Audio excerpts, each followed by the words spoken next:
Bien, con nosotros está Lorenzo Albaladejo, que es un deportista murciano de 30 años, atleta paralímpico de la categoría T38, una categoría reservada específicamente para atletas con parálisis cerebral.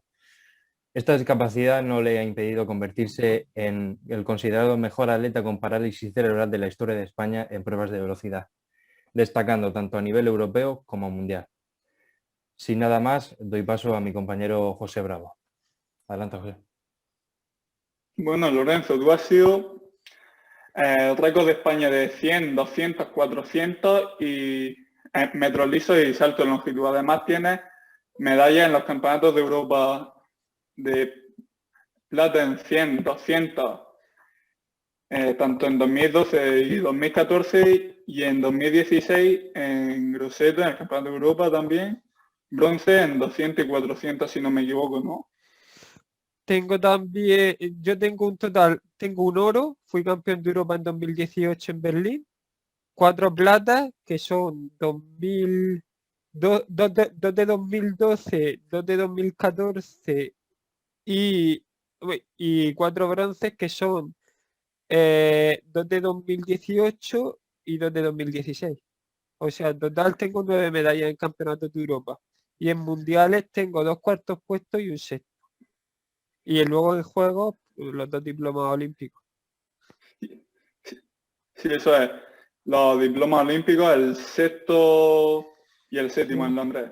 sí. Pero esto es solo la punta del iceberg. Cuéntanos cuál es la verdadera historia que hay detrás de todo esto.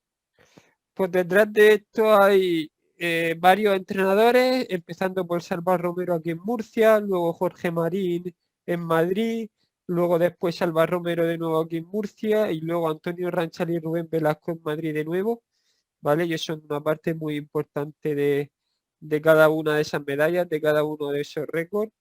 Luego también un equipo de trabajo muy grande, o sea, hay que entender que el deporte de alto rendimiento es llevar a tu cuerpo al límite y llegar a tu cuerpo al límite sin un equipo de trabajo que lo formen médicos, fisios, psicólogos y un grupo enorme de nutricionistas y un grupo enorme de personas, sería prácticamente pegarte un tiro en la cabeza, ¿no? O sea, tú no puedes lanzarte en paracaídas si no te han instruido antes y no tienes el equipamiento necesario. ¿Por qué? Porque te vas a reventar contra el Claro. suelo, ¿sabes?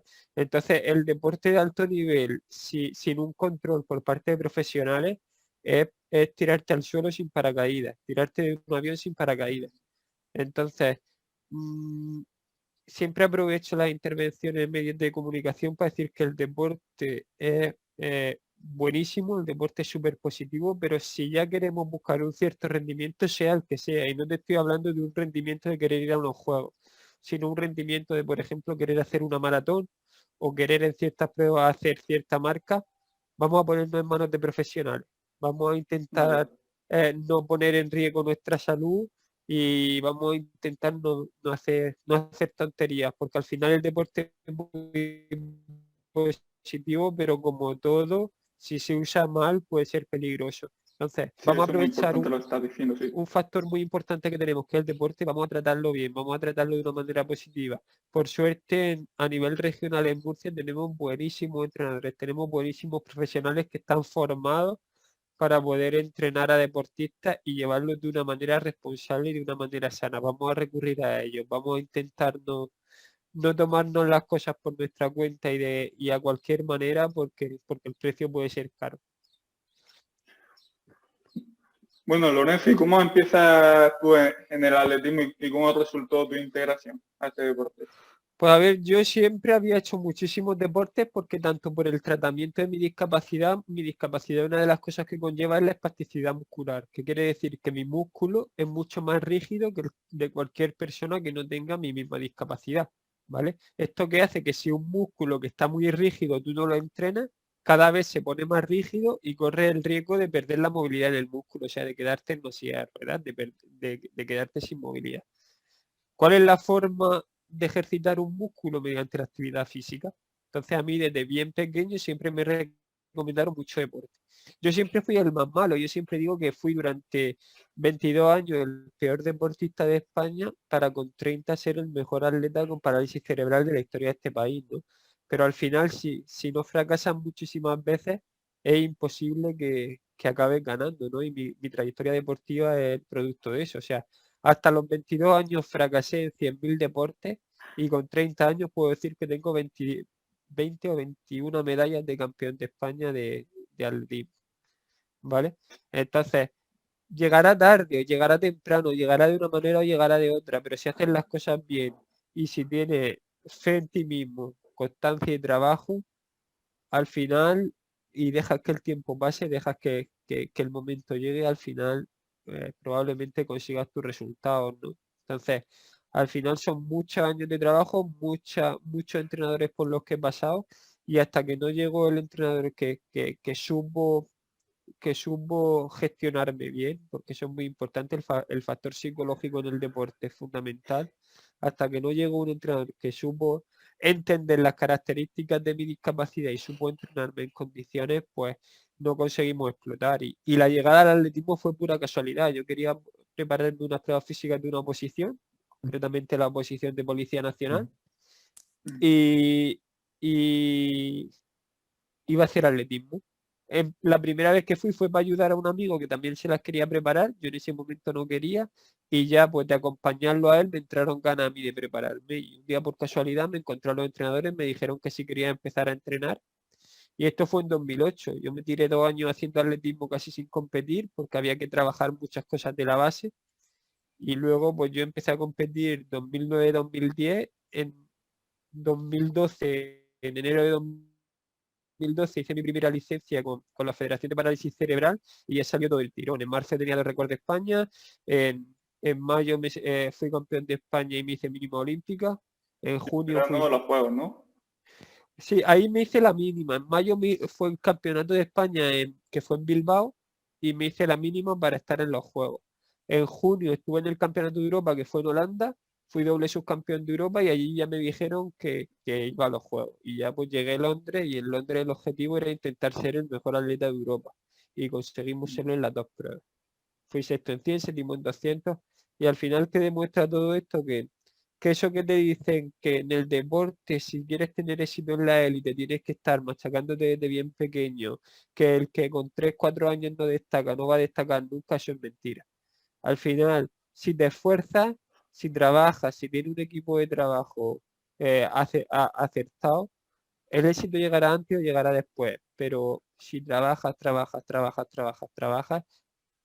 los objetivos acabarán llegando, Sí, ¿vale? te puedes definir como un atleta de 0% talento y 100% trabajo, ¿no? Claro, claro. Evidentemente unas condiciones físicas, no un talento, sino unas mínimas condiciones físicas tienes que tener para orientarte a según qué deporte, ¿vale? Pero al final yo creo que esas condiciones físicas quedan muy, muy por debajo del tiempo y del esfuerzo que tienes que dedicar para conseguir el éxito. Al final, una persona sin condiciones físicas, pero con esfuerzo, tiene muchísimas más opciones de conseguir el éxito que una persona con todas las condiciones físicas del mundo que decida no esforzarse. Bueno, y 2020, el año pasado, fue un año muy malo, la pandemia, pero yo creo que en tu caso lo peor de todo fueron unos problemas respiratorios. Cuéntanos un poco de ello que te tuvieron en la UCI durante un Pues tiempo. a ver, yo empezamos la pandemia, ¿vale? Empezamos entrenando muy bien, estábamos preparando Tokio, veníamos de hacer un buen campeonato del mundo que fue a finales de 2019 en Dubái. Y bueno, empezamos 2020 con el objetivo, como no, de meternos en los juegos, ya no solo de meternos, sino de estar entre los mejores. Ya había empezado a hacer la prueba de salto de longitud, habíamos hecho una muy buena temporada, en el mundial no terminó de salir un buen mundial en longi porque en la final del relevo me fastidié el isquio, pero bueno, pero teníamos potencial. De hecho, la marca que hicimos antes de la longi, en el último entrenamiento en el estadio donde competimos en el mundial, nos hubiera valido pelear por las medallas, ¿vale? Pero pasa en el deporte, tuvimos una prueba antes donde no nos fue mal, fuimos cuartos del mundo en relevo y ese relevo ya tiene la plaza para los Juegos, ya está preclasificado para los Juegos de Tokio, así que bueno, había que arriesgar, se arriesgó, salió bien por parte del relevo, pero tuvimos ese problema que no nos permitió competir bien en la prueba individual, en la longitud, pero bueno, aún así planteábamos 2020 con el objetivo de pelear por el oro en el Campeonato de Europa, que es en junio en Polonia, y en los Juegos de ir sin miedo, de mirar a todos los rivales cara a cara. Pero bueno, Bueno, pero al final pasó la pandemia y empezamos a competir. Eh, Empezó muy, muy, muy bien la cosa. Básicamente me puse primero del ranking mundial, ¿vale? Pero ya se habían cambiado los juegos. Ya en marzo se cambiaron los juegos a este año, a este sí, 2021. Y durante el mes de agosto, en la última competición que hice, fue una competición que fui a Bilbao, ¿vale? Y ya en la propia competición me encontraba muy mal, tal, estábamos ya para estar por encima de 6 metros muy fácil, pero desde el calentamiento me encontraba mal, no me terminaba de ver. Y bueno, volvimos a Madrid de la competición, fue bien, refrendamos esa mejor marca mundial del año. Y bueno, decidí con mi entrenador que nos tomábamos pues, 3-4 días de descanso para ver si era pues, la fatiga a nivel nervioso de haber subido el nivel de entrenamiento después del confinamiento y que no nos habíamos adaptado bien. Pero una noche hablando con Jero por teléfono, me empieza a encontrar mal, Jero me comenta que me tomé la saturación y la tenía por el suelo. Y entonces Jero directamente me dice que me siente, estaba ahí en el CAR en Madrid y él vino a por mí, fuimos al hospital y ya me dejaron ahí ingresado. En principio pensaron que podía ser coronavirus. De hecho, la anécdota es que ciertos medios de comunicación a nivel nacional filtró que había dado positivo por coronavirus y nos llenaron el hospital de cámaras y de periodistas diciendo que un brote que había provocado yo había encerrado a deportistas como Carolina Marín o como Lidia o como tal en el CAR de Madrid, cuando había 5 PCR negativas. O sea, no me hicieron una ni dos, me hicieron 5. Pero bueno, al final se vio que había sido una neumonía bilateral, una neumonía en los 2 pulmones y que había algo raro, algo que había que estudiar. Evidentemente me pararon el deporte, me lo prohibieron. De hecho, yo llevo desde agosto sin entrenar. Y bueno, y hemos empezado una ruleta de pruebas médicas que bueno, en los próximos días, quizás en las próximas horas ya podamos anunciar algo que es realmente importante, que de momento no puedo decir por tema burocrático, por tema institucional. De momento me tienen con la boca bueno, pues cerrada, pero estaremos muy bueno, atentos. en los próximos días, quizás incluso en las próximas horas, de hecho estoy esperando una llamada para decir que ya podemos sacar la nota de prensa, el comunicado que tenemos preparado y decirlo, pero las cosas de Palacio tienen que ir despacio y tienen que llevar su orden. Y entonces ya cuando llegue el momento se anunciará, pero es una decisión que es realmente complicada, pero bueno, la salud está por encima de todo y hay que hacer las cosas con criterio y bueno, ojalá pueda llegar el momento de que tengamos esta conversación de nuevo y os diga que estamos de nuevo en la guerra, pero ahora hay que tomar decisiones. Y bueno, como deportista paralímpico que compite en la categoría T38, ¿nos puede explicar un poco más sobre esta categoría? A ver, os explico, el deporte paralímpico, todo el mundo se piensa que obviamente es deporte para personas con discapacidad, pero no cualquier persona con discapacidad puede hacer un deporte paralímpico, ¿vale? El deporte paralímpico es todo aquel deporte que tiene representación en los Juegos Paralímpicos, ¿vale? ¿Qué quiere decir? Solo hay 4 grandes discapacidades que tienen representación en los Juegos, que son la discapacidad visual, la parálisis cerebral, la discapacidad física y la discapacidad intelectual, ¿vale? Todas las demás discapacidades, por ejemplo, la discapacidad auditiva, los sordos no tienen presencia Sordo. en los juegos, ¿vale?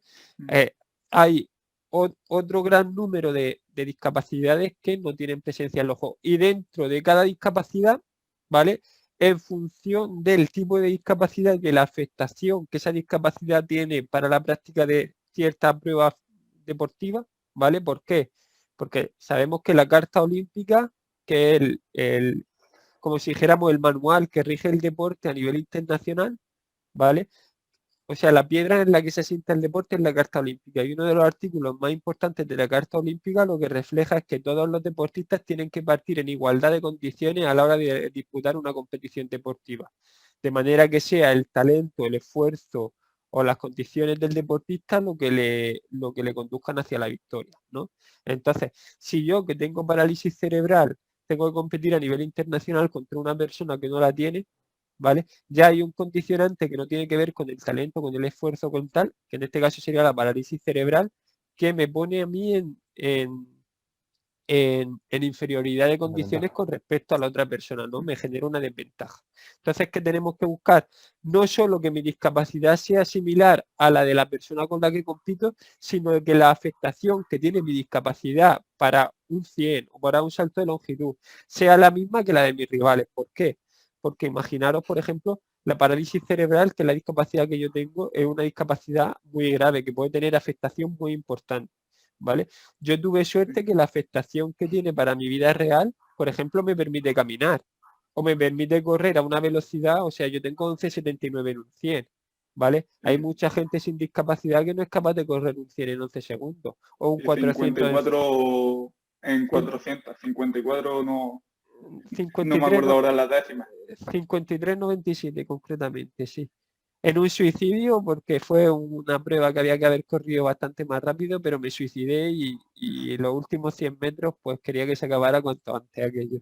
Pero bueno, corrimos en 53,97. O sea, son marcas que a nivel de atletismo profesional, evidentemente un campeón de España cadete la hace, ¿vale? Pero a Sí. nivel de atletismo amateur, no cualquier opositor que se prepara a oposiciones o no cualquier persona de la calle le pone a correr un 400 y corre en 53 segundos, No, ¿vale? incluso yo que vengo del atletismo, soy corredor de 800, 53 segundos, no creo yo que los pueda hacer con 2:04 en 800. Entonces, son marcas que al Claro, final es una marca muy buena, sí. requieren mucho trabajo. Al final, evidentemente yo no tengo la marca en 400 que pueda tener Oscar Usillo, que pueda tener Bruno Hortelano, que pueda tener tal, ¿vale? Pero tampoco esto es un regalo, tampoco esto es llegar a la élite, ¿vale? O sea, tú pregúntale a cualquier opositor, tú pregúntale a cualquier persona que haga atletismo a nivel popular o a nivel regional Sí, y hacer 53 segundos en un 400 no te lo regalan, ¿sabes? No llega a sí, una muy pista, te difícil, pone muy unos difícil. clavos y lo hace, ¿vale? ¿Qué quiere decir? Que el deporte paralímpico, por suerte, se está profesionalizando, ¿vale? Mm. Y entonces al profesionalizarse, ¿qué quiere decir? Que el nivel a nivel internacional sube muchísimo y eso hace que si quieres estar ahí, que si quieres estar a nivel internacional fuerte, tengas que dedicarte profesionalmente a esto. Entonces, mi discapacidad, mi afectación, yo tengo dentro de la parálisis cerebral, yo tuve una parálisis cerebral muy grave porque estuve en el nacimiento mucho tiempo sin oxígeno en el cerebro, pero por suerte, o sea, mi caso es la excepción, no sé si era menos del 1% de los casos a nivel mundial, ¿vale? Es que con el tiempo que estuve sin oxígeno tenga la poca afectación que tengo para mi vida diaria. O sea, yo puedo hacer una vida diaria como la de cualquiera de vosotros. Yo estudié en la universidad, yo he dado conferencias Mm. por todo el mundo, yo he viajado por todo el mundo solo, yo puedo caminar, puedo correr como cualquier persona sin discapacidad, ¿vale? ¿Eso qué quiere decir? Que no sería justo que yo compitiera contra una persona que, teniendo la misma discapacidad que yo, tenga una afectación que, por ejemplo, le impida caminar y tenga que desplazarse en silla de ruedas. ¿Por qué? Porque ese principio de igualdad en la Carta Olímpica no se cumpliría. Entonces, ¿qué se establece? Se establecen categorías, que en mi caso es la T38, ¿vale? ¿Para qué? Para que todos los deportistas que estén en una categoría tengan la misma discapacidad y la misma afectación para esa prueba. ¿Qué quiere decir? Que yo, por ejemplo, podría estar en la categoría 38, ¿vale? Que es la de menos afectación dentro de la parálisis cerebral para el 100, pero imagínate que, por ejemplo, yo tengo muchos problemas coordinativos, ¿vale? A nivel de lateralidad y tal. Imagínate que para el salto de longitud, que es una prueba mucho más técnica, ¿vale? Esa Sí. afectación que tengo en coordinación fuera lo suficientemente grave como para que yo compitiera en desigualdad con los de la clase de 38, pues quizás me tendrían que cambiar a la 37, ¿vale? ¿Qué quiere decir? Que tú puedes tener una categoría o una clase deportiva para una prueba y otra para otra en función de las necesidades que esa prueba requiere, ¿vale? Entonces, es algo tremendamente complejo. De hecho, quien conoce el deporte paralímpico dice que las clasificaciones médicas son el dopaje paralímpico. ¿Por qué? Porque si yo compito si yo miento a los médicos en las clasificaciones médicas, que son las revisiones médicas que nos hacen para determinar en qué clase estamos, en qué clasificación tenemos, ¿vale? ¿Qué categoría tenemos? Si yo miento a los médicos y consigo que me metan en una categoría que no me corresponde, ¿vale? Estoy generando una ventaja competitiva brutal, ¿vale? Incluso más ventaja que si yo me dopara. ¿Por qué? Porque estoy compitiendo contra gente que tiene mucha más afectación que yo, que tiene más afectación que yo, ¿vale? Entonces, Sí. mucha gente dice que eso, que las clasificaciones, que el tema de las revisiones médicas y tal es el dopaje a nivel paralímpico. Bueno, a continuación voy a dar paso a mi compañero Francisco López, que va a hacer una serie de preguntas. Bien, Lorenzo, yo te quiero hacer una serie de cuestiones y la primera es, por ejemplo, ¿tienes algún referente que te haya inspirado a nivel deportivo? A ver, yo una cosa que siempre me gusta decir es que al final los deportistas, los cantantes, los personajes públicos quien es personaje público lo es por la cuestión que sea, ¿vale?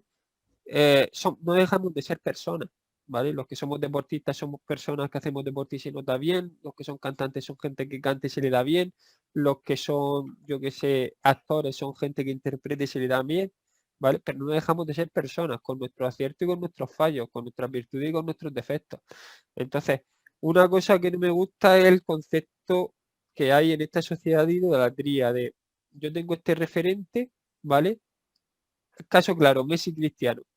Yo tengo este referente que es Messi o que es Cristiano, todo lo que hace él es perfecto y encima gente incluso que haya a su nivel, porque por ejemplo lo que estamos viendo en el fútbol con Messi y Cristiano no se ha visto en la historia nunca, o sea, se ha tenido a Pelé, se ha tenido a Maradona, pero tener a dos superclases históricos de ese nivel no se ha visto nunca, ¿vale? Y por un lado endiosamos a la persona, ¿vale? Y por otro lado, a la gente que, como si dijéramos, se acerca a su nivel o está a su nivel, lo acribillamos. ¿Por qué? Porque necesito el héroe y el antihéroe, ¿vale? Entonces, que Messi es un fuera de serie, clarísimo. Que Cristiano lo es, clarísimo. Que Messi tiene sus cosas malas, igual de claro. Que Cristiano las tiene sus cosas malas también, igual de claro que las de Messi, ¿vale? ¿Qué quiero decir con esto? Que todo el mundo y todo el mundo que tiene una cierta personalidad pública, como personas que son, tiene sus errores y tiene sus virtudes. Entonces, a mí, ¿qué es lo que me gusta? Coger aspectos destacables de mucha gente. Por ejemplo, la constancia, la garra que tiene Nadal, ¿vale? Eso es inigualable a nivel internacional en cualquier ámbito. Te vas a encontrar muy poca gente que haya superado las barreras que ha superado Nadal y que tenga ese espíritu de sacrificio que tiene Nadal. O sea, ese me tienen que ganar dos veces cada punto para que le suba al marcador.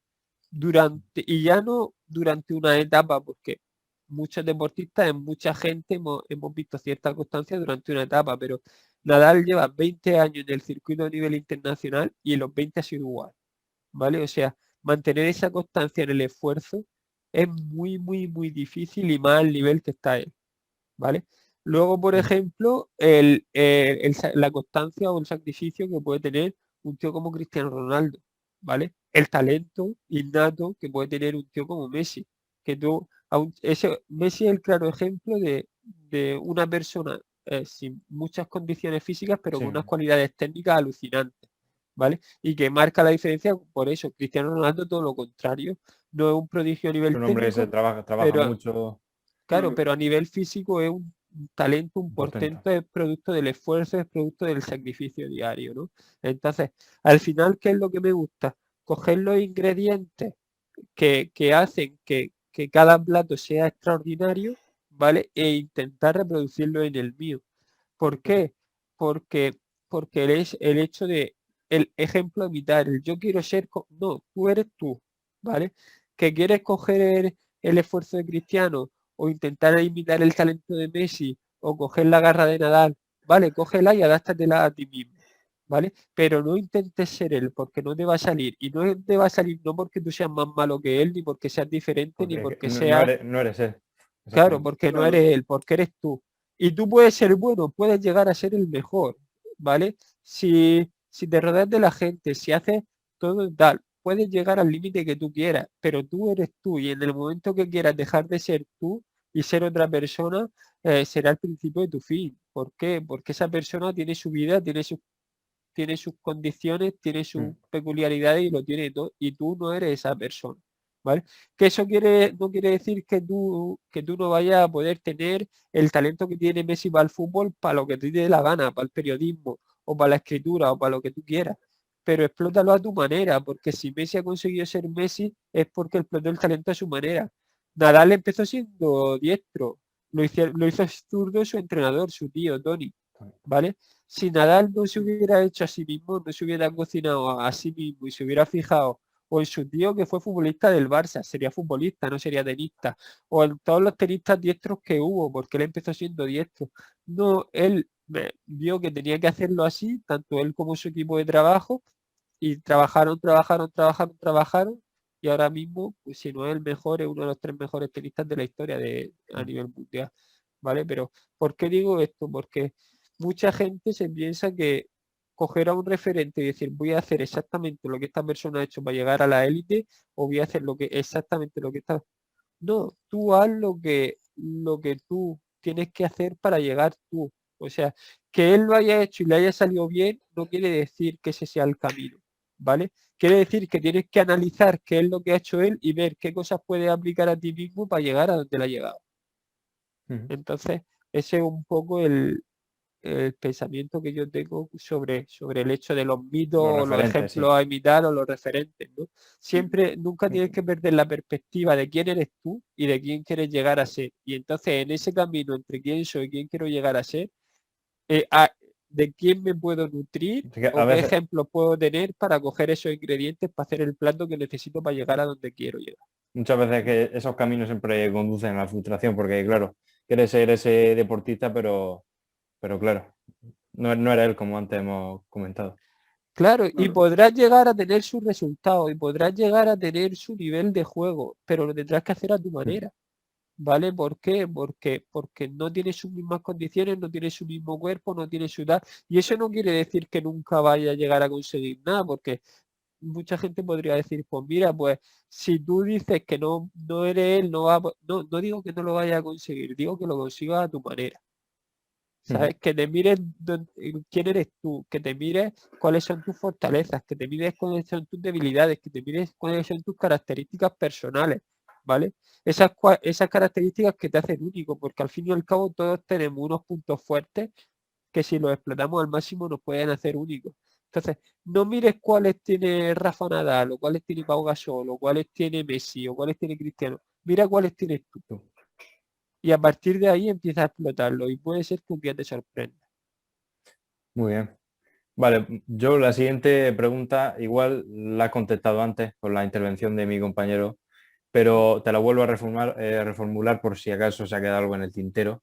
Y es si, además del entrenamiento, ¿qué otros factores crees que han jugado un papel importante en tus éxitos como deportista? Pues para empezar, el hecho de que siempre supe gestionar bien la presión, ¿vale? O sea, conforme coges cierto nivel, la presión, el ruido exterior, el ruido de todo lo que te rodea aumenta. Y el ser capaz de rodearte de gente que te ayude y también en muchas ocasiones de mantener la calma, pues es algo que puede ayudar muchísimo, sobre todo más que cuando las cosas fallan, porque cuando las cosas fallan todo el mundo tiene derecho a caerse, a llorar un poco y a recuperarse, es cuando las cosas salen bien, ¿no? Porque cuando las cosas salen bien y te empieza a llamar la prensa y te empiezan a llamar patrocinadores y te empieza a llamar todo el mundo, es cuando es más fácil que se te vaya la cabeza y si se te va ahí ya recuperarlo va a ser muy difícil.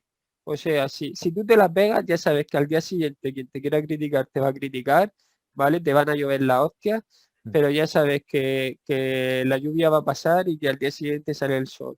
Entonces aguanta el chaparrón, llora lo que tengas que llorar, si te tienes que tirar una semana jodido te la tiras, pero tarde o temprano te entrará en la cana otra vez, te cogerás las zapatillas, volverás a la pista y todo volverá a empezar de nuevo, ¿sabes? Pero cuando empiezas a tener éxito y sobre todo cuando tienes una carrera, porque al final hay mucha gente, muchos deportistas que han tenido éxito, pero ha sido un éxito efímero. No he llegado, he conseguido ser top 3 o top 1 mundial o campeón del mundo, campeón de Europa, pero 2 años después nadie sabía de mí. ¿Por qué? Porque o por lesiones, o por temas psicológicos, o por temas familiares, o por lo que sea, te has quedado fuera, ¿no?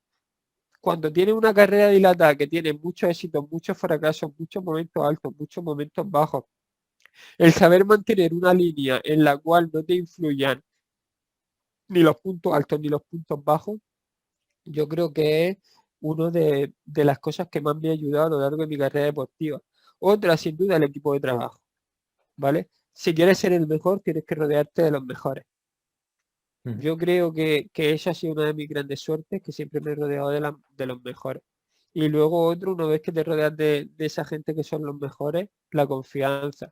Ser capaz de confiar en el equipo que has generado es básico. O sea, si tú dudas de un entrenador, o dudas de un fisio, o dudas del diagnóstico de un médico, apaga y vámonos. O sea, cámbialo o toma alguna medida, pero si se generan dudas en el equipo y más alto nivel, en deporte donde una centésima o donde un centímetro, donde un pequeño detalle minúsculo es tan decisivo, hay que confiar al máximo en el equipo. Yo siempre digo que si yo voy a la guerra voy con mi equipo y si nos matan, nos mataron, pero yo no voy con nadie por muy fuerte que sea, que no sea de mi equipo si me la tengo que jugar, ¿no? Entonces yo creo que esas son las claves para mí. Como siempre digo, esto está en mi receta, es lo que a mí me ha funcionado, pero no quiere decir claro, no quiere decir que sea un Universal. dogma, una ley o que vaya a funcionar a todo el mundo, ¿no? Tú tienes que conocerte a ti mismo, tú tienes que saber qué es lo que buscas, tú tienes que saber cómo eres, cómo es tu personalidad y en base a eso diseñar tu camino. Muy bien. Y si tuvieras que definirte con una palabra, ¿cuál escogerías? Es una pregunta un poco complicada, y de pensar, pero A ver, a mí esta fue una pregunta. Yo tengo una marca registrada que se llama Corriendo tras un sueño, ¿vale? Y esta fue una pregunta que curiosamente en una de mis primeras entrevistas cuando volví de los Juegos de Londres me hicieron y me dijeron, ¿cómo definirías una frase lo que quieres llegar a ser o tu vida o tal? Y fue cuando yo dije, corriendo tras un sueño, ¿no? Y yo creo que diría lo mismo, ¿no? Porque al final quien no tiene metas, quien no tiene sueños, quien no tiene objetivos, sea en el deporte, sea fuera, sea en su vida personal, profesional, laboral, ¿vale? Quien no tiene algo de lo que perseguir, quien no tiene un horizonte por delante, es alguien que para qué te estás levantando, ¿no? O sea, si tu vida simplemente está echar días en el calendario, pues vaya, vámonos. realmente da bastante pena, ¿no? Entonces, yo siempre diría que mi frase es esa, que un poco el sentido de lo que hago es vivir en esta carrera, sea en el ámbito que sea, pero tras quien quiero ser, ¿no? El sueño, al fin y al cabo, no es lo que pueda conseguir, porque al final el éxito es efímero y la derrota es pasajera, ¿no? Pero es el sueño es quien yo quiero llegar a ser, ¿no? Y quien quiero llegar a ser en el ámbito del deporte, y quien quiero llegar a ser en mi vida personal, o en mi entorno familiar, o en todo lo que hago, ¿no? Entonces ese vivir corriendo tras un sueño es un poco la razón que me mueve. Muy bien. Pues por mi parte estaría. Ahora le doy paso a mi compañero Antonio Calea. Adelante. Vale, pues buenas Lorenzo, ¿qué tal? De momento la Ah, entrevista va bien, ¿no? ¿Estás cómodo? muy bien, muy bien, muy bien. Perfecto. ¿Y tú qué tal? Bien, aquí estamos con muchas ganas de hablar contigo, por supuesto. Y Parece la bueno, habitación de un rockero. ¿qué? Que parece la habitación de un rockero. Pues no te creas, ¿eh? Porque, o sea, tengo aquí el piano y lo de al lado es una guitarra, pero es una guitarra del Guitar Hero, con que Eso, imagínate. eso sí, lo que más me gusta, y eso que yo siempre simpaticé con el Barça, es la bandera del Atleti. Un Atlético. Sí, tú eres culé, entonces. Mi gran amigo Jero dice que el seguidor del Atlético es el sufridor nato y es la persona que mejor tolera el fracaso, porque Sí. siempre está preparado para él. No, y no solo para eso, que soy del Atlético de Madrid y del Zaragoza, con que imagínate. Entonces doblemente preparado. Eso Exacto. te va a ayudar en la vida. Ser del Atlético te ayuda en la vida. Exacto. Pero bueno, mi parte de la entrevista es un poco más personal que la de mis compañeros y además de hablar un poco de ti en el deporte, un poco de tu vida extradeportiva. Ya has Sí. dicho que tienes numerosos trabajos extra, que tienes una marca registrada y que además tienes numerosos proyectos. Me gustaría preguntarte sobre estos proyectos, que además he visto en tu página web que además Sí. de conferencias haces y participas en numerosos proyectos sociales en contra de la discriminación y la violencia en el deporte. Sí. Háblanos un poco de estos, promocionatelos. Pues a ver, por un lado, yo desde que empecé en el ámbito del deporte, siempre he perseguido la lucha contra la violencia y la exclusión social en todos los ámbitos de la sociedad, ¿no? Entonces, con mis ingresos por patrocinio, ¿vale? Me fui formando en cómo aplicar esa prevención de la violencia y la exclusión social al deporte, o sea, cómo a través del deporte poder conseguir una prevención efectiva de la violencia y de la exclusión, ¿no? Entonces, conforme me fui formando, diferentes entidades de referencia a nivel nacional en el tema, llámese UNICEF, llámese Fundación ANAR, llámese muchas entidades, fueron contando conmigo para diferentes cosas. De manera paralela, yo empecé conversaciones con la liga, empezamos a hacer ciertas cosillas con la liga de fútbol profesional y bueno, actualmente tengo un proyecto en marcha, que es un proyecto a nivel nacional de prevención de la violencia y de formación a profesionales que trabajan con menores, que se llama Sport vs Violence. Lo estamos haciendo con la Fundación de Jero García, aprovechando un poco la imagen de Jero que hizo las últimas 3 temporadas del programa Hermano Mayor en la tele. También la imagen de Miriam, que es una de las mejores boxeadoras de la historia de España a nivel profesional. Y bueno, también un poco pues la mía, que también tengo unos ciertos resultados deportivos, pues hemos juntado nuestras 3 historias y a una de las mejores psicólogas de España en el tema de la prevención de la violencia y hemos creado un producto que estamos vendiendo a nivel nacional y la verdad nos está yendo bastante bien, ¿vale? Que lo que se basa por un lado en sensibilizar a los menores y en formar a los profesionales que están con los menores, o a los profesionales o a los padres o a la gente que trabaja con esos menores, ¿no? Entonces, al final el objetivo es poner un poco a disposición pues todo lo que conseguimos a través de los medios, todo el alcance que podemos tener en empresas, en medios de comunicación, de cara a instituciones también, porque al final, yo siempre lo digo, el trabajar con gente, por ejemplo, como Jero, Jero no deja de ser un referente televisivo, entonces tú entras a cualquier despacho de cualquier empresario, de cualquier político, de cualquier persona con cierto poder, ¿vale? Y que entre una persona que tiene cientos de miles de seguidores, que está día sí día también en la tele, que ha dirigido un programa como Hermano Mayor, que fue un programa que revolucionó la televisión en España, pues te abre ciertas puertas que muchas ONGs que son grandísimas, ¿vale? Y que tienen un volumen de facturación brutal, no pueden abrir. Entonces nosotros tenemos nuestro pequeño huequito, nuestro pequeño nicho, que es aprovechar un poco pues lo que somos fuera del entorno social, en este caso en el entorno deportivo, en el entorno televisivo, para aplicarlo a la sociedad por medio de eso, de la prevención de la violencia y la exclusión social. El proyecto se llama Sport vs Violence y bueno, va bastante bien y a ver si conseguimos ahora cuando el tema de la pandemia se relaje, porque hay que llevar también cuidado con eso.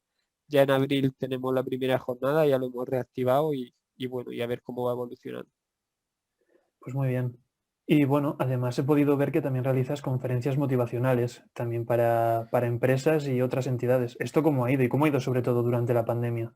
Pues a ver, esto es una cosa muy curiosa porque empezamos en el año 2013 con una empresa bastante importante. Curiosamente, la primera empresa con la que trabajamos fue una empresa extranjera, fue una empresa en Reino Unido. Y no fue tanto una conferencia motivacional, sino un trabajo a través del Departamento de Recursos Humanos con equipos de trabajo para, como si dijéramos, extrapolar el modelo de éxito que teníamos en el deporte para conseguir estar entre los mejores del mundo al ámbito empresarial, ¿no? Al final el deporte es la expresión máxima de la competitividad, ¿no? O sea, tú necesitas muy poco tiempo conseguir unos grandes resultados que te permitan vivir a nivel profesional de eso, ¿no? La empresa al final, eso mismo, esa competitividad, pero intentar mantenerla a lo largo del tiempo. Entonces, ¿qué hice? Pues con ciertas consultoras de recursos humanos, con ciertos grupos de expertos, pues trabajamos cómo aplicar ese modelo del ámbito del deporte a el día a día de las empresas. Y entonces, pues bueno, a lo largo de todos estos años, pues he podido trabajar en más de 100 empresas con proyectos de diferente envergadura, desde conferencias o jornadas de un día hasta proyectos de 3, 4, 5, 6 meses, hasta el más largo que lo hicimos de un año. Y bueno, al final yo siempre diré que he sido deportista profesional, pero que mi faceta de estar profesional, especialmente el trabajo en la empresa, es lo que me ha permitido realmente poder vivir siendo deportista profesional, ¿no? Poder tener los ingresos que me permitieran cubrirme los gastos que al final reporta, por ejemplo, hacerse 2 ligas mundiales como me las he hecho yo. Está muy bien. Y además, o sea, como tal también te has preparado para esto, ¿no? Hemos podido ver incluso en el perfil que tienes como deportista universitario en la UCAM. Y o sea, nos gustaría que nos hablaras un poco sobre qué te has formado, si te ha servido para hacer todas estas cosas que nos has nombrado ahora y cómo ha sido como tal tu experiencia como un deportista becado en una universidad. Pues a ver, yo empecé mi formación en ciencias del deporte, aún todavía no la he terminado, pero sobre todo donde más me he formado es en todos los ámbitos relacionados con la protección al menor, desde a nivel jurídico, con abogados, jueces, fiscales de menores, ¿vale? A nivel social, con trabajadores sociales, integradores sociales, educadores sociales, a nivel policial, con cuerpos y fuerzas de seguridad del Estado. He hecho varios proyectos, especialmente de prevención de la ciberviolencia con la Policía Nacional, ¿vale? Pues también a nivel de comunicación, evidentemente las cosas no se entienden diferentes si eres capaz de contarlas bien. Entonces, el cómo contar las cosas, cómo transmitir, cómo comunicar, cómo moverte, cómo expresarte, todo eso lo he trabajado de manera privada con profesionales de primer nivel nacional del ámbito de la comunicación. Entonces, yo creo que mi historia, mi manera de gestionar todos estos años ha sido un poco de a dónde me quería dirigir y qué tenía que hacer para en el mínimo tiempo posible, porque al final el deporte me requería mucho tiempo, ¿vale? Poder conseguir dar un nivel alto en eso, porque al final tú puedes ser muy buen deportista, pero si llega a una empresa y la caga o te dan una oportunidad, yo por ejemplo tuve durante unos meses una colaboración que la 7 región de Murcia, la televisión regional de Murcia, me daba un espacio semanal para hacer entrevistas a mi bola, donde yo las programaba, donde yo preguntaba lo que me daba la gana. Entonces eso también me dio un escaparate grande. Al final, que en horario de máxima audiencia para la televisión a ti te dejen un hueco todas las semanas para entrevistar a quien te dé la gana y te pongan un cámara y te pongan los editores y te pongan a todo el mundo a tu disposición, pues te genera una oportunidad. Entonces, no la podía desaprovechar. ¿Y cómo podía asegurarme más el tiro? Pues formándome con los mejores. Entonces, no decidí hacerlo a nivel universitario porque no hubiera tenido tiempo para estudiar o comunicación o periodismo o lo que fuera, sino cogí a los mejores que ya estaban formados y les pedí que de manera privada me formara. Pude pagarlo por el dinero que ganaba en el deporte y al final eso pues me ha reportado pues tener un cierto posicionamiento al final en el trabajo, tanto con departamentos de recursos humanos como a nivel motivacional o en ciertos medios de comunicación. ¿Y todas estas cosas ajenas al deporte, te las has sabido gestionar tú solo? ¿O has tenido también ayuda o un equipo detrás que te ha estado ayudando con todo esto? A ver, ahora mismo tengo una agencia de representación, ¿vale? Sí. Que llevo trabajando con ellos casi 10 años, que se llama Sharing Dreams, ¿vale? Y entonces muchas de estas cosas son propuestas que me hacen, ¿vale? Que perfilamos con Marcos, que es como se llama mi representante, y entonces de ahí generamos un producto que le interese tanto a la empresa, sea un medio de comunicación, o sea una empresa, o sea una entidad social, o sea quien sea, una universidad, y que me encaje a mí, tanto a nivel de tiempo como a nivel del efecto que va a tener lo que hagamos. O sea, no es lo mismo, por ejemplo, ahora seguramente en mayo empieza a dar clase en una universidad en México, ¿En ¿vale? México? No es, Ujú. sí, Joder. no es lo mismo el efecto que puede tener lo que tú transmitas en una clase universitaria para 30 alumnos que en una empresa para 20, para 50, para 100 trabajadores, o que en Claro. una conferencia en el Palacio de los Deportes de Madrid para 5.000 empleados de quien sea, ¿sabes? Entonces, eh, ¿qué es lo que buscamos dentro de nuestros objetivos? Porque tampoco puede abarcarlo todo dentro de nuestros objetivos, que son el trabajo en departamentos de recursos humanos, el ámbito motivacional a la empresa, el trabajo a nivel social y el deporte con todo lo que abarca dentro de esos 4 ámbitos. ¿vale? Pues poder trabajarlo todo. Al final, ¿qué pasa? Que la comunicación casi todo lo relacionábamos al deporte. Por ejemplo, yo la columna que tenía en La Verdad, que la tuve 2 años y pico, todos los domingos, pues lo que relacionaba es todo lo que pasaba en la actualidad, lo intentaba relacionar al deporte. Atentado de Charlie Hebdo en Francia. No, fue el atentado de Charlie Hebdo, el de Bataclan, uno de los atentados en Francia. ¿Vale? Pues Sí. Sí, el de sabéis que Charlie Hebdo coincidió, fue Bataclan. sabéis que coincidió con un partido de la selección francesa de fútbol. Sí, creo que Sí. este fue entonces el de la sala Bataclan de conciertos. Que se Sí, escuchó en el estadio, la explosión puede ser. correcto. Pues uno de los árbitros que había era murciano. ¿Sí? Uno de los árbitros que había en ese partido y era No.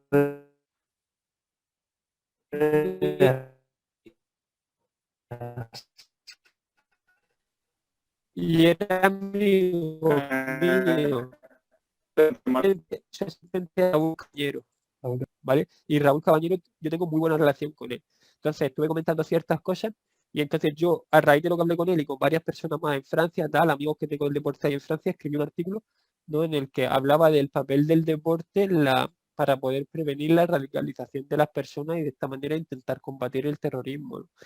Entonces, en principio, casi me mata el director de Deportes de La Verdad porque era un artículo que rozaba, ¿sabes? Que podía ser muy polémico, pero al Ya, es un final tema fue complejo. un artículo que nos premiaron a nivel internacional, Mm. ¿vale? Mm. Entonces, son ciertas cosas que al final dices, ¿estás trabajando como periodista? No, no, no, estoy aprovechando el papel que yo tengo en el deporte y la gente que puedo conocer en el deporte para transmitir una opinión siendo una persona que tenga una cierta repercusión o que tenga una personalidad pública por algo que hago, ¿vale? Que es el deporte. Entonces, es un papel que cada vez se da más en medios de comunicación, tanto en televisión, en prensa, que pueden ser los medios tradicionales, como ahora en todas las plataformas digitales, llámese YouTube, llámese Twitch, llámese Twitter, Instagram, tal, ¿vale? Que es el hecho de que personas con una cierta imagen pública, ¿vale? Aprovechen esa imagen y esa repercusión para tratar cómo afecta el ámbito donde ellos pueden trabajar eh, para mejorar ciertas cosas de la sociedad, ¿no? Entonces, yo siempre he tratado de estar formado, de estar informado también y de poder trabajar todas estas líneas desde un poco mi rincón, ¿no? No, sí, desde luego. Y también, tanto por mi parte como la de Bravo, como la de Fran, decir que como labor periodística está muy bien. Yo sé, y ya tú mismo lo dices, que te lo premiaron a nivel internacional. O sea, que consiguió una repercusión importante. Pero es que mi papel con ese artículo y con todo lo que escribí en La Verdad no era hacer periodismo. O sea, yo no soy un periodista ni quiero, como si dijéramos, hacer intrusismo profesional en el periodismo. ¿Cuál es mi labor? Aprovechar un medio de comunicación, o sea, un altavoz mediático como es un periódico en este caso. ¿Para qué? Para decir, mira, un deportista no es un niño tonto que se pone las zapatillas y corre rápido un día al año, ¿vale? Un deportista tiene una serie de contactos que le abre el deporte de haber competido. O sea, yo he competido en más de 30 países a nivel mundial.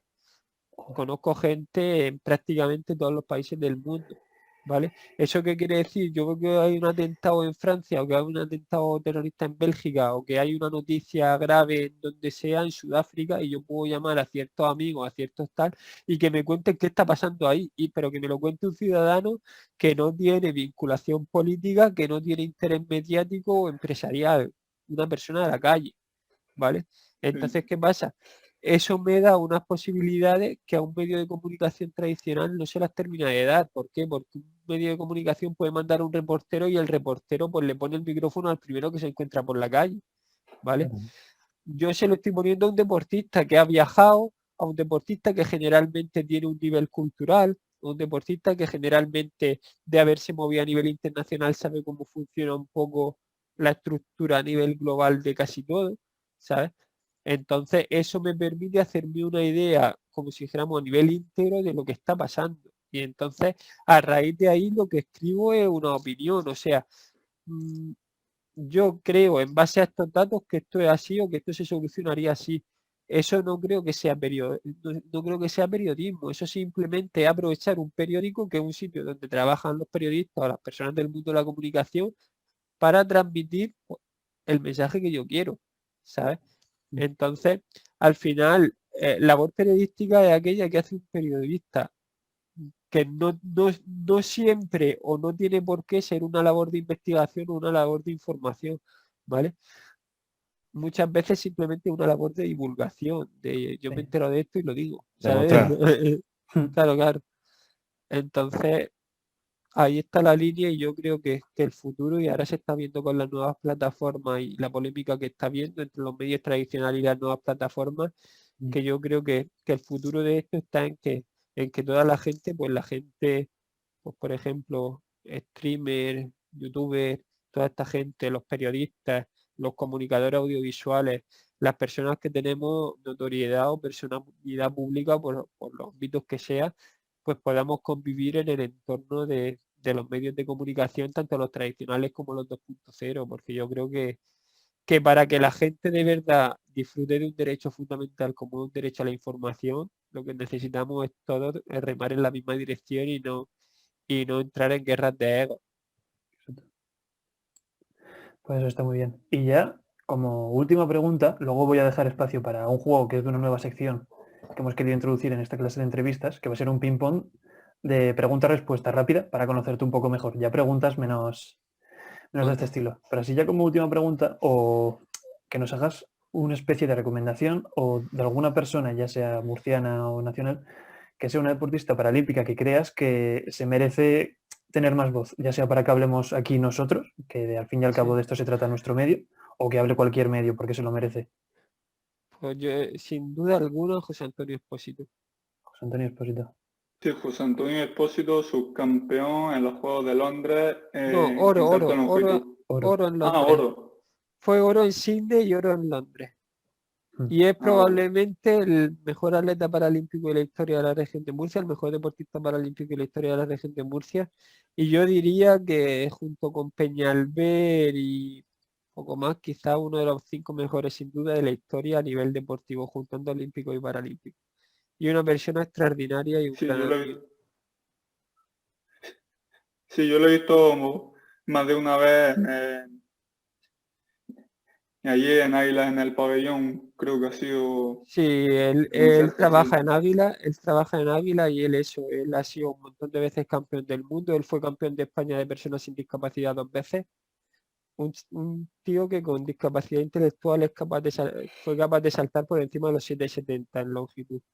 O sea, un tío que fue Sí. campeón de España de personas sin discapacidad 2 veces y un fuera de serie, una persona extraordinaria. Sin duda os recomiendo que habléis con él, que lo conozcáis y una persona muy agradable. Ya, bueno, muchas gracias, por supuesto, por la entrevista. Nada, Y muchas gracias a dejo ya vosotros. a Fran despedirse. Nada, no nos queda otra que ya sin más preguntas. Espero que te hayas sentido muy a gusto con nosotros charlando. Y nada, muchísimas gracias por concedernos la entrevista. La verdad es que es muy generoso y espero que podamos traer mucho más a este podcast, muchos más deportistas destacados de la región, como tú, Lorenzo. Y nada, muchísimas gracias por tenerte Pues aquí. nada, gracias a vosotros y ya sabéis que para lo que necesitéis aquí estamos. Sí, sí, esperamos que vuelvas también. Pues cuando vosotros queráis. Muchas gracias. Y nada, y a los que nos están escuchando, les emplazamos a que nos sigan en las redes sociales y visiten nuestra página web en besmurcia.com. Muchas gracias.